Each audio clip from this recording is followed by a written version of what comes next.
السيدوفاج هو اسم تجاري لمادة الميتفورمين، وده واحد من أشهر الأدوية اللي بتستخدم لعلاج مرض السكر من النوع الثاني، وكمان بيدخل في استخدامات تانية زي التخسيس وتكيسات المبايض. إيه فايدته؟ للسكر هو بيقلل إنتاج الجلوكوز من الكبد وبيحسن استجابة الجسم للأنسولين، فبالتالي هيقلل مستوى السكر في الدم. طب للتخسيس بيقلل امتصاص الجلوكوز من الأكل وبيخلي الشهية أقل عند بعض الناس. طب لتكيسات المبايض بيحسن حساسيه الانسولين، وده بيساعد طبعا في تنظيم الدوره الشهريه عند البنات اللي عندهم تكيسات المبايض. طب ازاي بيتاخد؟ الجرعه العاديه بتبدا ب 500 مللي جرام مره او مرتين في اليوم مع الاكل، وبعد كده الدكتور ممكن يزود الجرعه بالتدريج. في منه اقراص عاديه بتتاخد مرتين او ثلاثه في اليوم، وفي اقراص ممتده المفعول بيسموها اكس ار، دي اللي بتتاخد مره واحده بس في اليوم.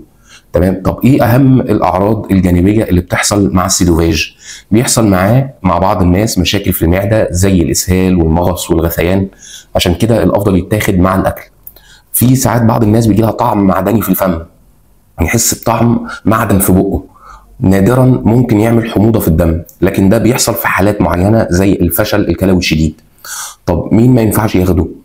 الناس اللي ما تنفعش تاخده اللي هم مرضى الفشل الكلوي، او اللي عندهم مشاكل في الكبد، او اللي عندهم حموضه في الدم، حاجه اسمها لاكتيك اسيدوزس.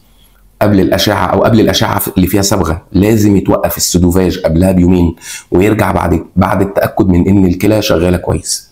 طب في اسئله شائعه كتير قوي بتتسال عن السيدوفاج، هل هو ينفع للتخسيس؟ ايوه، لكنه مش دواء تخسيس مباشر، هو بس بيقلل الشهيه عند بعض الناس، وبيشتغل اكتر لو معاه نظام اكل صحي ومعاه تمارين. طب هل بيحتاج تحاليل قبل ما اخده؟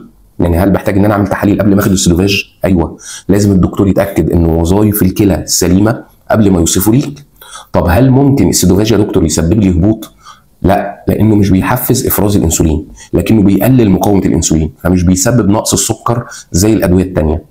بصوا يا جماعه، خلاصه الكلام، السيدوفاج دواء ممتاز لمرضى السكر، وبيستخدم في حالات التخسيس وتكيسات المبايض، لكن لازم يتاخد تحت اشراف طبي عشان تتجنب اثاره الجانبيه. لو عجبك المحتوى اعمل لي لايك وشير وكومنت، واشترك على قناتي في اليوتيوب وفي التيك توك عشان يوصلك كل جديد، ويومكم جميل.